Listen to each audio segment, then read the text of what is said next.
પ્રિયવ્રત રાજા પણ એટલા બળવાન બાહોશ હોય છે, એમને જે રાજ્ય આપ્યું છે એનો કાર્યભાર પણ એટલો સુંદર મજાનો સંભાળતા હોય છે. એમને એવો નિશ્ચય કર્યો કે ચારે બાજુ અમે ફરીએ તો એક બાજુ અજવાળું થાય છે ને એક બાજુ અંધારું થાય છે, એટલે રાત્રિ હોવી જ ના જોઈએ. એટલે સૂર્ય જેવો તેજસ્વી રથનું નિર્માણ કરે છે, અને જ્યાં સૂર્ય અંધારું કરે ને ત્યાં પાછળ પાછળ એ રથ ફેવરે કે એનાથી ચારે બાજુ પ્રકાશ જ રહે, કોઈ અંધારું થતું નથી. એટલે પ્રજાની અંદર હાહાકાર મચી ગયો. દેવો પણ હાહાકાર મચાવવા માંડ્યા. બ્રહ્માજી પાસે જાય છે.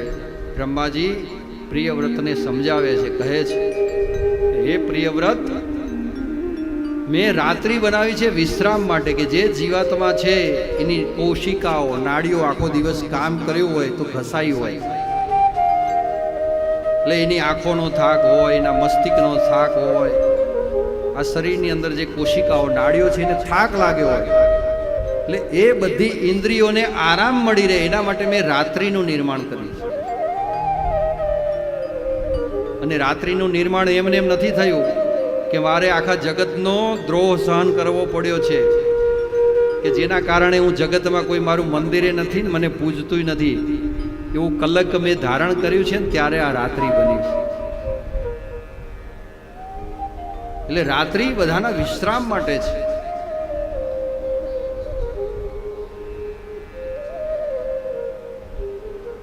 માટે આ જે સૂર્ય છે, આ તમારો રથ છે, એને તમે આ રીતે ફેવરશો નહીં, અને આ રથનું નિર્માણ જે બનાવ્યું છે એ રથને વિધ્વંસ કરી દો. બ્રહ્માજીની આજ્ઞા માની અને પ્રિયવ્રત જે છે એ રથનો વિધ્વંસ કરે છે. એ જ પ્રિયવ્રતના વંશની અંદર આગળ વૃષભદેવ નામના યશસ્વી અને તેજસ્વી રાજા થયા. અને વૃષભદેવના 100 પુત્રો હતા. એમાંથી સૌથી મોટો જે પુત્ર હતો એનું નામ ભરત.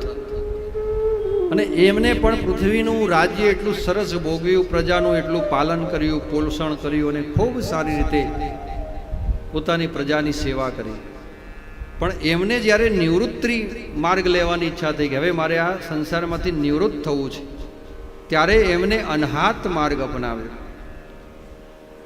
વૃષભદેવ છે સ્વયં ભગવાનનો અંશા અવતાર હતા, અને ભગવાનનો અંશા અવતાર ને ભગવાનનો કંઈક જન્મ થાય તો એ માટે થાય કે કંઈક પ્રજા એમના કાર્યોનું અનુસરણ કરે. પૃથુ રાજાએ બધા રાજાઓને રાજ્ય કઈ રીતે ચલાવવું અને પૃથ્વી માતા ધરા છે એ આપણને શું આપી શકે એવી માં પૃથ્વીની પૂર્ણ રીતે સેવા કરી છે. અને ત્યારથી જ એ ધરાનું નામ પડ્યું છે પૃથ્વી, નહીં તો એ પહેલાં ધરા નામ હતું.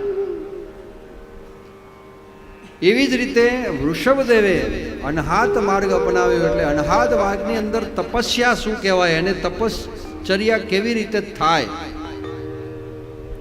એ જે છે એમને સિદ્ધ કરી આપ્યું. કે ત્યાગ કર્યો એટલે એમને પોતાના વસ્ત્રો સુધી ત્યાગ કરી દીધા છે. પોતાની પાસે કોઈ સાધન રાખવાનું નહીં કે કશું જ નહીં. આ જે છત છે, આકાશ છે, આકાશ એને પોતાની છત માની છે. પૃથ્વીને પોતાનું આસન માન્યું છે એમને. ચારે બાજુની 4 દિશાઓ છે એની પોતાની દિવાલ માની છે. કંઈ પણ જમવું હોય તો એ ખોબો છે, એ ખોબાને પોતાનું પાત્ર માન્યું છે એમને. અને જે કંઈ પણ ગ્રહણ કરે, આજે એમને શું હોય તો આ પોતાનો હાથ છે એનું ઓશીકું બનાવી અને સૂઈ જાય. ઠંડી, ગરમી, વરસાદ આ બધું આ કાયા ઉપર એમને સહન કર્યું. જંગલોના જંગલો ફર્યા છે, હિમાલય ઉપર જઈ અને એટલી ઠંડીની અંદર પણ એમને અવિરત તપ કર્યું છે, જેને તપની જે કોઈક સીમા ના હોય એટલું ભયંકર તપ. શાસ્ત્રની અંદર તો એવું કહેવામાં આવ્યું છે કે એમના જેવો તપસ્વી આ જગતમાં બીજો કોઈ ન થઈ શકે. એટલું તપ કર્યું છે, અને તપ કરી અને એમને એમના અનહાત માર્ગને સિદ્ધ કર્યો. અને એવી રીતે પોતાનું જીવન એ જીવ્યા. અને એ જ વૃષભદેવ જે અનહાત માર્ગ અપનાવ્યો ત્યાંથી જૈન ધર્મની શરૂઆત થાય છે.